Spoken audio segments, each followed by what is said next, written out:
Okay, this is August Bollinger from Chayton Falke Global Equity, here to run through my MuscleMonitor newsletter for you, get you familiar with it. And I have several newsletters with different indicators. This is simply one of them. You take all of them into account to not crystal ball the market, but to reference the behavior of the market into determining what it has most likely chance of doing. I don't consider that crystal balling. I think it's a living, breathing animal, and you're taking, analyzing those breaths, so to speak, like a doctor would. So this is from last night, Wednesday, November 12th.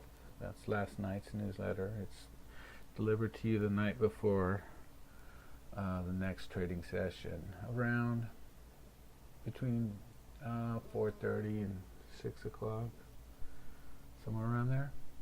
Alright, so this report displays a weak strong ratio for several indexes as well as the total market. You can see 6 here. There'll be more added. I have more coming, like the BDI 50, the 85, HPLF. We'll get those, will be added to this in the future.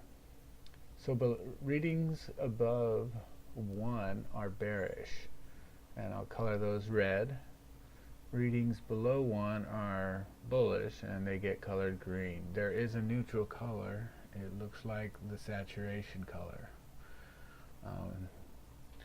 And it will be up here, and a number representing neutrality will as well.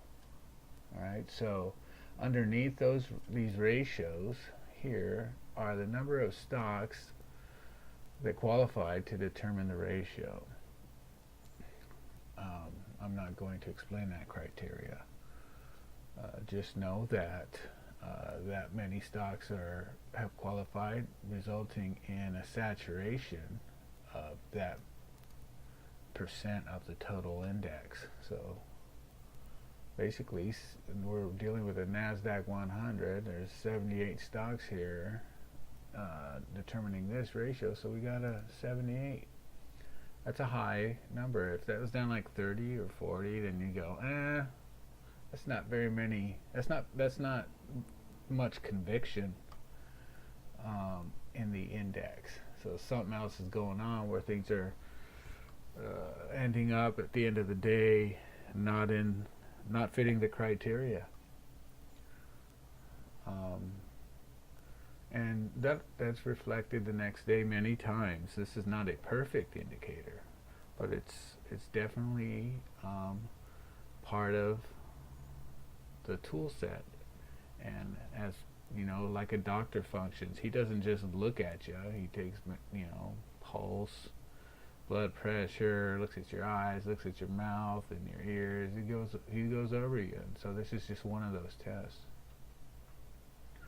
Alright, so anyways, today the 13th, nice open. It was pretty strong. Volume overall recently is waning, but yesterday a little pickup in volume on some issues, and we'll see what happens today. When you're in a trade, it doesn't matter how much volume's there. At least with my system, it's price action. That's what you want, and price action will determine your entries and exits. So don't get all caught up in volume too much. I mean, it's a good way to do if and when you enter a position and you have lots of volume and you're at the bottom of a move, then yeah, that can indicate that there's more upside coming. True. But take it like a doctor would, use all your indicators together to say, okay, I've determined my sentiments on where I'm going to put my money to work. Alright, so there you have it. Thank you.